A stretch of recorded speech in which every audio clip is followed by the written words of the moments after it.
Paz do Senhor, povo de Deus, missionária Odete Santos, passando aqui com mais um Desperta Crente. Receba essa palavra nesse dia. Quero louvar a Deus, porque o nosso Deus é bom pela sua vida. Vamos lá? Capítulo 2, livro de Apocalipse. Nós vamos falar agora sobre a carta a Éfeso. As 7 cartas que são direcionadas à igreja na Ásia Menor, naquele período ali, onde João recebe a revelação do livro de Apocalipse. Não vou entrar muito no contexto do livro, porque nós já gravamos alguns, acho que foi 2 ou foi 3 vídeos já, em relação ao livro de Apocalipse. Também já quero pedir perdão, porque já era para me ter gravado semana passada, não deu, foi bem abençoado, mas eu tô aqui, sentada, gravando agora, para o nome do Senhor ser glorificado. Recebe aí, porque eu creio que o Senhor tem uma palavra poderosa ao teu coração. Amém? Então vamos lá. Ao anjo da igreja em Éfeso escreve: assim declara aquele que tem as 7 estrelas. As estrelas significam os pastores da igreja, tá? Na mão direita, na palma da mão. Então, os pastores da igreja de Jesus estão na palma da mão de Jesus. Então, por aí nós vemos o peso da responsabilidade que é ser um líder, um pastor, alguém que foi chamado para guiar, direcionar, instruir, ensinar, alguém que foi chamado para orientar, para apontar o caminho, para caminhar junto. Então, há uma responsabilidade muito grande. É por isso que Pedro escreve a sua epístola falando que o pastor dos pastores pedirão conta da sua igreja para os pastores, para os anjos da igreja, que estão responsáveis pela igreja de Jesus. Então, para aqueles que são pastores, a responsabilidade que vocês carregam é muito grande. Então, por isso, vigiai, orai e atentos à voz do Senhor, amém? Eu vejo pessoas brigando nos dias atuais para querer ser liderança, para querer ser pastor, para querer ser pastora. Eu vejo um peso de uma responsabilidade tão grande que eu acredito que essas pessoas que estão brigando por cargo, por nome, não sabem o que significa. Não sabem a responsabilidade que é ser um anjo da igreja de Cristo, ser alguém que está na palma da mão do Eterno, na palma da mão de Deus, ser alguém que o Senhor está carregando nas suas mãos poderosas. Isso é muito sério, irmão. Cargo, ministério é responsabilidade. Então vamos lá. Versículo 2. Sim, vamos dar um término aqui nesse versículo 2. Nesse versículo 1. O versículo 1 diz assim: que o Senhor está com a mão, eles estão na mão direita do Senhor. Então quer dizer, os candelabros de ouro, que é as 7 igrejas, está na palma da mão de Deus. A igreja está na palma da mão de Deus, como os pastores e os líderes também. Amém? Vamos lá. Que igreja é essa que foi direcionada agora essa carta missionária? Que cidade é essa, Éfeso? Nós vamos ver quando você vai comigo em Atos dos Apóstolos, no capítulo 19, depois você lê aí, você vai ver que Paulo já está agora na sua 3ª viagem missionária. Paulo vai fazer a sua segunda viagem missionária, vai fundar esta igreja aqui, Éfeso, lá na cidade de Éfeso, vai fazer, tanto que ele escreve a carta aos Efésios, né, que estão lá na cidade de Éfeso. Ele funda essa igreja, deixa Áquila e Priscila na direção, na liderança, e vai seguindo o rumo. Ele vai passar por muitas cidades, Macedônia, Ásia, vai passar por ali. Depois, na sua 3ª viagem, ele volta novamente dessa 3ª viagem para Éfeso. E quando ele chega, eu não estou escorrendo aqui para não ficar com um vídeo muito grande. E quando ele chega em Éfeso, agora na sua 3ª viagem missionária, Paulo começa a pregar a palavra. E vai chegar um período que ele vai se dedicar somente para a ministração da palavra. Ele mesmo disse que vai se dedicar à ministração da palavra. Aí vai se envolver ao ponto que vai acontecer um grande avivamento naquele lugar. As pessoas que viviam na idolatria, porque Éfeso era uma cidade apropriada, era uma cidade conhecida, era uma cidade desejada. É tanto que o nome Éfeso significa desejo.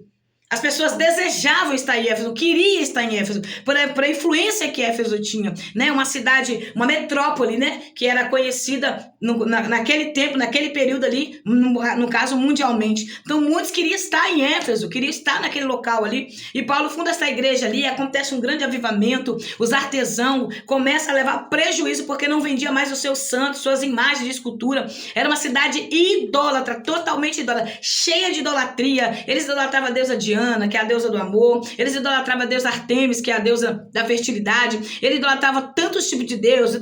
Eles tinham muita cultura de adoração e idolatria. Então, quando Paulo chega pregando, Paulo começa a dar prejuízo para o comércio local. E o comércio local sobrevivia da idolatria do povo. E Paulo começa a pregar. As pessoas vinham queimar seus livros em praça pública, seus livros de idolatria. Vinham queimando ali e vinham aceitando Jesus. Então um grande avivamento aconteceu naquela cidade, um mover grande de Deus. A palavra de Deus crescia e sobressaía. É tanto que o Senhor, né, vai falar com Paulo que tinha algo grande com Paulo naquela cidade e muitas coisas vai acontecer ali. Então o que acontece? Começa assim uma grande perseguição contra a vida de Paulo. Demétrio, um dos artesãos lá da cidade, ele reúne os outros artesãos, ele é o cabeça, e ele começa a fazer uma perseguição muito grande para Paulo sair para matar, né? Mas aí Paulo sai da cidade. Paulo tem que sair da cidade, senão ele é morto. E ele deixa ali na liderança Áquila, Priscila, na frente, depois dessa terceira viagem, e ele vai à frente, continua a missão. Passa-se mais ou menos um período aqui, 10 anos. E a igreja entrou num grande esfriamento espiritual. Só que lá mesmo, no capítulo 19 de Atos dos Apóstolos, Paulo vai falar que depois da partida dele, levantaria tanto de dentro quanto de fora, lobo devoradores, pessoas com má intenção, hereges para confundir a doutrina, para confundir a mente dos irmãos. Então, pessoas que estavam dentro iriam se rebelar e as pessoas que estavam fora iam querer entrar para distorcer. Então, viria pessoas preparadas, né, com sua mente, com as suas influências satânicas para tentar distorcer. O que acontece? Começa um esfriamento dentro da igreja. E esse esfriamento que foi avisado por Paulo está acontecendo aqui, no capítulo 2 do livro de Apocalipse. Eu fiz só um panorâmicozinho para a gente entender, porque quando estudamos a carta aos Efésios, se você ir lá, você vai ver lá que vai falar mais aqui o contexto, o ano, tudo lá eu falei, né? Então você vai lá. Aqui não dá pra gente entrar muito, eu tô fazendo esse voozinho alto aqui. O versículo 2 diz assim, ó: conheça as tuas obras, tanto o teu trabalho árduo, como a tua perseverança, que não podes tolerar pessoas más, que pusesses à prova aqueles que se declaram apóstolos, mas não são, porque havia muito impostores naquele tempo, e comprovaste que não era. Então, não é esse negócio de apadrinhamento, não é aquele negócio de indicação, chegou e está sendo indicado para não. Aqui eles botavam a prova, eles queriam saber se era, eu sou apóstolo, caminhei com Cristo, então vamos lá, você andou com Jesus, você tem que trazer suas raízes. Então eles procuravam saber, né? Tanto que eles colocavam à prova essas pessoas, provavam essas pessoas, e teria prova que eles não eram. Versículo 3: tens perseverado, suportando o sofrimento de toda espécie por causa do meu nome, e não te deixaste desfalecer. O que ele está dizendo? Eles não perderam a força, eles não perderam a disposição para trabalhar, mas não tinham unção. A carta aos Efésios, os irmãos aqui da carta aos Efésios, eles manteve a pureza da doutrina da palavra, eles manteve a doutrina, mas esfriaram. Eles faziam no automático, eles estavam automaticamente trabalhando na obra de Deus.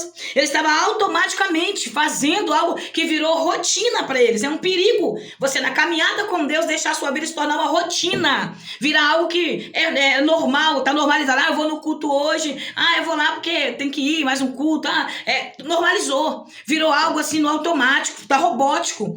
Então o que acontece com eles? Eles estavam guardando a doutrina, eles estavam guardando a pureza da palavra, mas eles perderam a unção, perderam o fervor, perderam o desejo de fazer, a vontade, o amor para fazer. Faziam por apenas um rotineiro, né? Um ritual, um rito. Eles começaram a viver um rito religioso. E o que o Senhor vai repreender nesta igreja é a frieza espiritual. É tanto que no versículo 3 o Senhor fala assim: tens perseverado e suportado o sofrimento. Quer dizer, eles suportavam o sofrimento, eles suportavam a perseguição, eles suportavam os ataques, mas, porém, eles estavam frios. Estava suportando tudo, mas estava frio na fé. Já conhece aquela pessoa que está na caminhada, está suportando tanta coisa, mas já está frio. Não tem mais aquele queimor na alma. Vai para o culto, não sente mais nem arrepio, nada. O culto está ruim, não senti nada. Mas é a pessoa, é a vida espiritual da pessoa que está caída e ela não sente mais nada. E ela acha que está normal caminhar morrendo, caminhar sem vida, caminhar sem fervor, caminhar sem sentir desejo, sem sentir vontade de fazer. Irmãos, quando chega o dia de eu pregar, meu coração queima, eu tenho o maior amor, o maior desejo. Eu lembro que um dia eu fui pregar sem vontade de ir, e eu achei tão estranho aquilo, porque eu estava passando por um processo muito difícil, e naquele dia eu queria ficar em casa. Eu fui falando com o Senhor, eu fui pedindo a Deus para Deus repreender, e depois daquilo ali que passou, ministrei a palavra, o Senhor falou comigo de uma forma poderosa, e eu comecei a orar para aquilo nunca mais acontecer, para aquela tristeza não me abalar emocionalmente nem espiritualmente. Então nós precisamos clamar o socorro que vem do alto, para não ficarmos no automático, para não ficarmos engessados, vivendo a vida de aparência, parecendo que está vivo, mas está morto. Lá na frente nós falamos sobre isso. Então, o que o Senhor continua dizendo no versículo 4: entretanto, tenho contra ti que abandonaste o teu primeiro amor. Abandonar o primeiro amor, perder a unção. Eles não perderam a força, não perderam a garra para fazer. Quantas pessoas, irmãos, estão trabalhando na obra de Deus, estão à frente da obra, pregando, cantando, liderando, pastoreando, mas não tem unção e nem amor. Perdeu o primeiro amor. E quando se perde o primeiro amor, se perde tudo. Não tem compaixão, porque o amor, aquilo que eu faço, é maior do que a luta que eu vivo.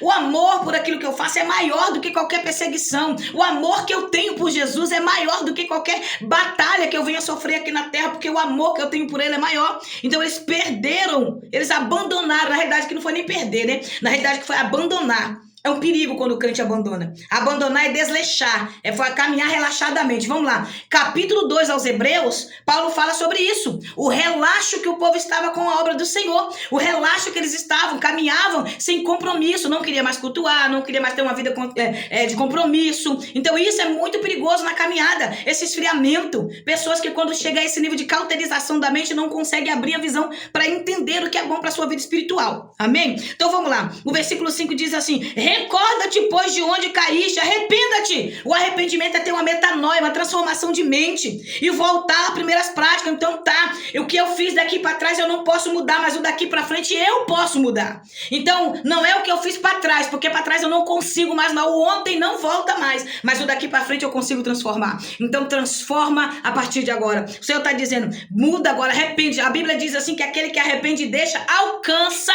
a misericórdia. Então se eu me arrependo e abandono, deixo, eu alcanço a misericórdia, eu alcanço a graça de Deus, eu alcanço o poder de Deus, eu alcanço aquilo que o Senhor tem para fazer na minha vida. Então, arrependa-te.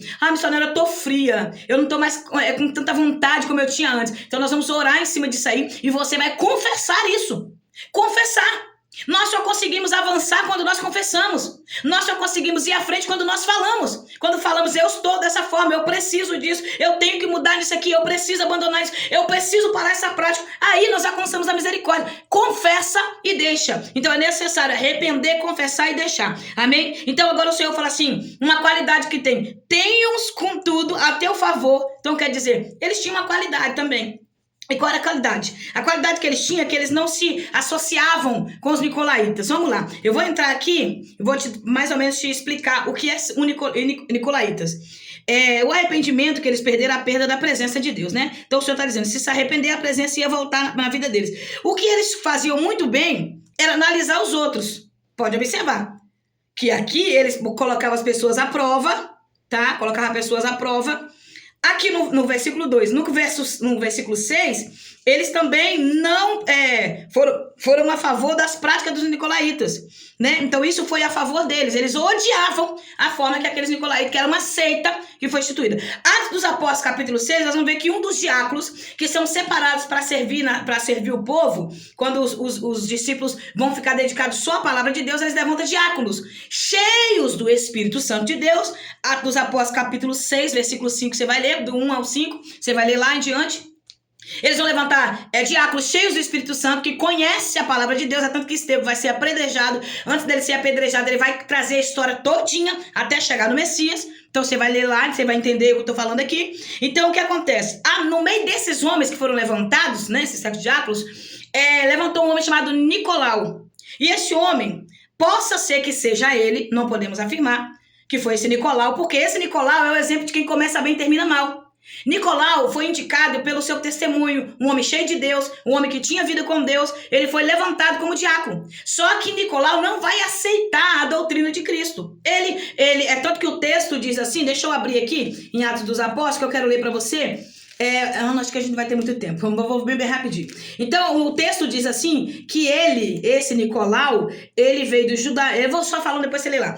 Ele veio do judaísmo e ele veio para o judaísmo, associou ao judaísmo. Então quer dizer, esse Nicolau é uma pessoa que começa bem e termina mal, porque ele não aceitou a forma que era o que os discípulos lideravam, que os discípulos ensinavam, que os discípulos ensinavam a doutrina de Cristo. Então ele não aceitou, achou muito pesada, tinha que renunciar muito, tinha que viver uma vida muito de santidade. Então ele fez uma doutrina para ele. E também possa ser que não foi Nicolau que fez essa doutrina, mas eles podem ter usado o testemunho de Nicolau, né, o testemunho desse homem, e levantou essa seita aqui. Pode ter usado a reputação dele, o nome dele também, e feito essa seita aqui. Ou também possa ser que quem fundou essa seita também tinha o nome de Nicolau, entendeu? Então o que significa Nicolaitas? Nicolaitas, ó, Nico no grego significa conquistar. E laitas, no grego, significa pessoas. Então, o que significa essa seita? Eles conquistavam pessoas. Porque é isso que o pecado faz. O pecado, ele é um conquistador de pessoas. O pecado, ele seduz as pessoas. Ele é enganador. É isso, o diabo faz muito bem. O pecado seduz. Não, mas é só um copinho, é só um cigarrinho, é só uma noite só, depois você não fica mais, não faz mais. Então o pecado, ele seduz, ele atrai. E muita gente cai no pecado. Muita gente cede ao pecado. Então, o que o Senhor tinha a favor desta igreja é que eles não aceitavam as obras do Nicolaíta. Eles não eram a favor da sedução do pecado. Porém, era um povo que perdeu a unção e perdeu a presença de Deus. Cuidado para não caminhar sem presença, para não caminhar sem unção. Porque quem caminha sem presença e sem unção persegue, calunia, ataca, está morto espiritualmente. Quantas pessoas que estão assim dentro da casa de Deus? Então, cuidado. Zele pela unção, zele pela presença de Deus na sua vida. Então, o versículo 2 e 3, eu vou dar só um parâmetro para a gente encerrar aqui, ó. Vai falar sobre a frieza espiritual, né? Então, ó, primeiro, Deus conhece as obras, trabalho.